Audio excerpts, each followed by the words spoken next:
في عالم تحكمه السياسة وحالة الاستقطاب السياسي، تحسب أصغر الخطوات والقرارات وتحظى بتفسيرات أبعد مما هو ظاهر في العلن. تجلت هذه الحالة أكثر منذ بدء الغزو الروسي لأوكرانيا، فالقرارات التي كانت يوما ما ربما شأنا داخليا لبعض الدول تحمل اليوم رسالة وموقفا قويا بحسب تفسيرات البعض. وهذا ما دفع الكثيرين للتحليل والتعليق على موقف الجزائر وقرارها بالانضمام رسميا لمجموعة بريكس. فمجموعة بريكس هي تكتل سياسي واقتصادي عالمي بارز طبعا، يضم روسيا والصين والبرازيل والهند وجنوب أفريقيا. ويوم أمس أعلنت ليلى زروقي المبعوثة الخاصة المكلفة بالشراكات الدولية الكبرى بوزارة الشؤون الخارجية عن إيداع ملف رسمي لطلب انضمام الجزائر لمجموعة بريكس. ضمن الطلب نتاعنا سمعتوا باللي روسيا والصين ساندت انضمامنا إلى هذه المجموعة.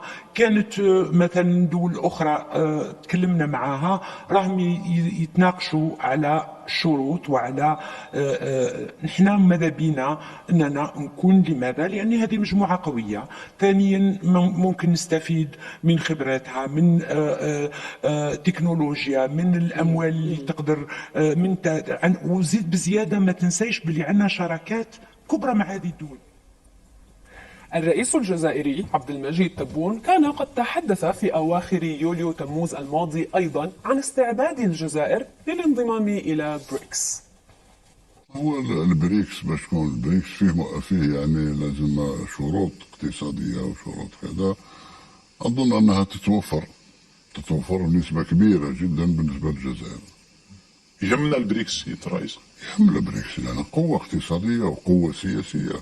يهمنا البريكس اولا باش نبعث على الجاذبيه نتاع القطبين اولا، وثانيا احنا كدوله دوله رائده في عدم الانحياز. هذا كل الاتجاه نتاعنا ان شاء الله.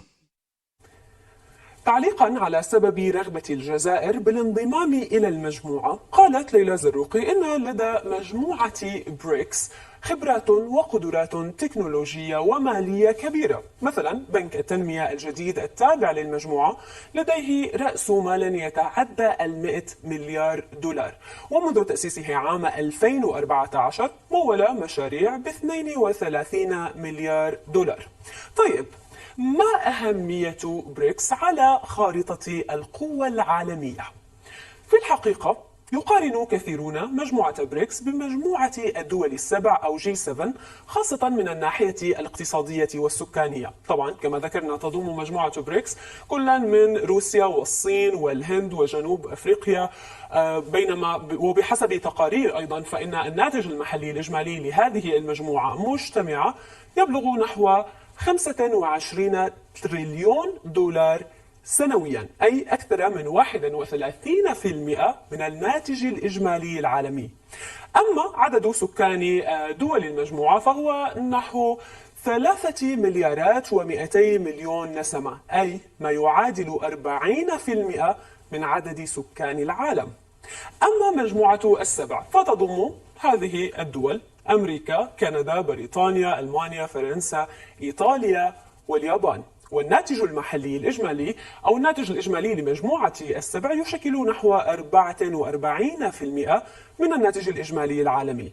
أما عدد سكان تلك الدول فيمثل 10% من مجموع عدد سكان العالم البالغ نحو 8 مليارات نسمة. الإعلان الجزائري استقبل بترحيب من الجانب الروسي طبعا، حيث أعرب المبعوث الخاص للرئيس الروسي إلى الشرق الأوسط وأفريقيا ميخائيل بوغدانوف عن ترحيب موسكو برغبة الجزائر في الانضمام إلى بريكس، وأضاف: يجري بحث هذه المسألة في إطار العمل الجماعي في بريكس. نرحب برغبة أصدقائنا وشركائنا وأصحاب الرؤية المشتركة معنا في الانضمام إلى العمل بصيغ مثل بريكس ومنظمة شنغهاي للتعاون وغيرها، حيث نعمل بنشاط. بحسب محللين فإن الجزائر ستوسع من قاعدتها الاقتصادية ونفوذها السياسي بالانضمام إلى بريكس، بالمقابل ستستفيد دول بريكس من مكانة الجزائر الجيوسياسية وإمكاناتها الاقتصادية خاصة في النفط والغاز، وإمكانية أيضا الاستفادة من تطوير زراعة الجزائر والاستفادة من فائضها. طبعا لا يمكن الجزم والقول أن الجزائر ستدير ظهرها لأوروبا أو أمريكا. بالإضافة مشاهدينا إلى الجزائر، هناك دول أخرى أعلنت نيتها بالانضمام إلى بريكس مثل السعودية وإيران والإمارات ومصر وإندونيسيا والأرجنتين وباكستان. والشهر الماضي عبر الرئيس الروسي بوتين عن دعمه لانضمام السعودية إلى مجموعة بريكس خلال مشاركته بمنتدى فالداي في موسكو.